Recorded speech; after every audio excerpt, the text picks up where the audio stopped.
राधे कृष्णा दोस्तों। आज हम आपको बताएंगे कि बाबा खाटू श्याम कौन है। दोस्तों, वीडियो बहुत ही महत्वपूर्ण है, इसलिए वीडियो को लास्ट तक जरूर देखें। दोस्तों, राधा कृष्ण चैनल की ओर से वीडियो में एक प्रश्न पूछा जाता है। जो भी भगत उस प्रश्न का उत्तर सही देता है उसको राधा कृष्ण चैनल की ओर से बहुत ही अच्छा गिफ्ट दिया जाता है। भारत में बहुत से चमत्कारिक धार्मिक स्थान हुए। खाटू श्याम मंदिर भी उन धार्मिक स्थानों में से एक है। यह मंदिर भीम के पुत्र घटोत्कच के पुत्र बर्बरी का है, जहां शाम धूप में पूजा की जाती है। ऐसी मान्यता है कि जो भी इस मंदिर में जाता है उसकी सारी मनोकामनाएं पूरी हो जाती हैं। साथ ही यहाँ आने वाले श्रद्धालुओं के अनुसार खाटू श्याम हर बार अलग दिखते हैं।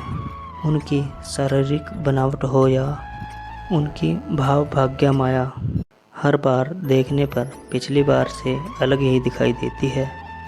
तथा भीम के पुत्र घटोत्कच में पिता भीम के समान बल था तथा माता हडिम्बा के समान मायावी शक्तियाँ थी। इस तरह इसमें दोनों के ही गुण मौजूद थे। इसी वजह से घटोत्कच के पुत्र बर्बरी में भी बचपन से ही वीर और महान योद्धा होने के गुण थे। कुछ बड़ा होने पर बर्बरी ने भगवान शिव की तपस्या कर वरदान स्वरूपी 3 अभेद बाण प्राप्त किए थे। साथ ही अग्निदेव की आराधना कर ऐसा धनुष भी प्राप्त किया था जिसमें तीनों लोकों को जीत लेने की समानता थी। और इसी कारण से बर्बरी को 3 बाणधारी के नाम से भी जाना जाता है। जब बर्बरी को पता चला कि पांडवों और कौरवों के बीच युद्ध हो रहा है तो उसने अपनी माता से आशीर्वाद लिया और पूछा कि उसको किसकी ओर से युद्ध लड़ना चाहिए।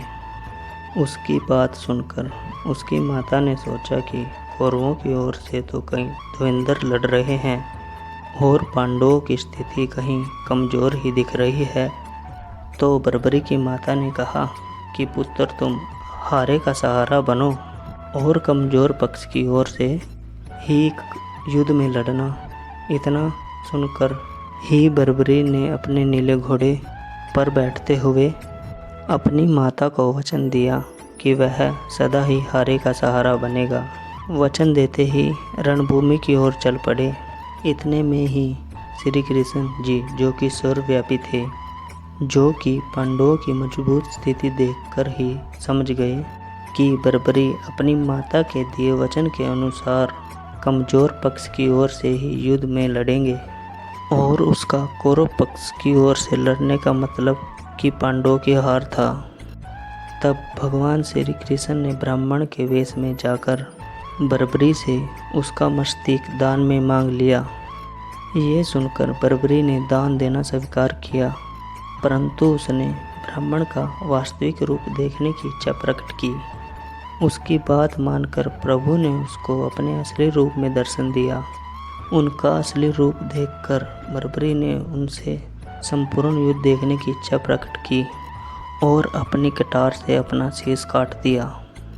शीश कटते ही भगवान श्री कृष्ण ने बर्बरी के मुख में अमृत की बूंदें डाली और उसके मस्तक को ऊंचे पहाड़ पर रख दिया, जहां से वो सारा युद्ध अपनी आंखों से देख सके। युद्ध समाप्त होने पर पांडवों में विवाद होने लगा कि हमें किसकी वजह से युद्ध में विजय प्राप्त हुई। तो भगवान श्री कृष्ण ने बर्बरी से इसका उत्तर पूछा। तो बर्बरी ने उत्तर दिया कि मुझे तो रणभूमि में सिर्फ आपका सुदर्शन चक्कर चलता दिखाई दिया और साथ ही देवी जगदम्बा भी रक्तपान करती हुई दिखाई दी और इसके अलावा कुछ भी नज़र नहीं आया। यह सुनकर पांडव बड़ा शर्मिंदा हुए। तभी भगवान श्री कृष्ण ने बर्बरी को श्याम का नाम दिया और कहा कि तुम धरती के सबसे बड़े दानवीर हो और माता के दिए गए वचन की वजह से तुम हारे का सहारा बन गए हो और कलयुग में जो भी इंसान तुम्हारे दर पर साफ मन और सच्ची भावना लेकर आएगा, उसमें सदा ही बल होगा और तुम हारे का सहारा बनोगे। राधे राधे दोस्तों, राधा कृष्ण चैनल की ओर से वीडियो में यह प्रश्न पूछा जाता है कि वीडियो में बर्बरी शब्द का उच्चारण कितनी बार हुआ। इस प्रश्न का उत्तर कमेंट में दें और साथ में अपना फ़ोन नंबर भी दें ताकि हम आपका गिफ्ट आप तक पहुंचा सकें। राधे राधे दोस्तों।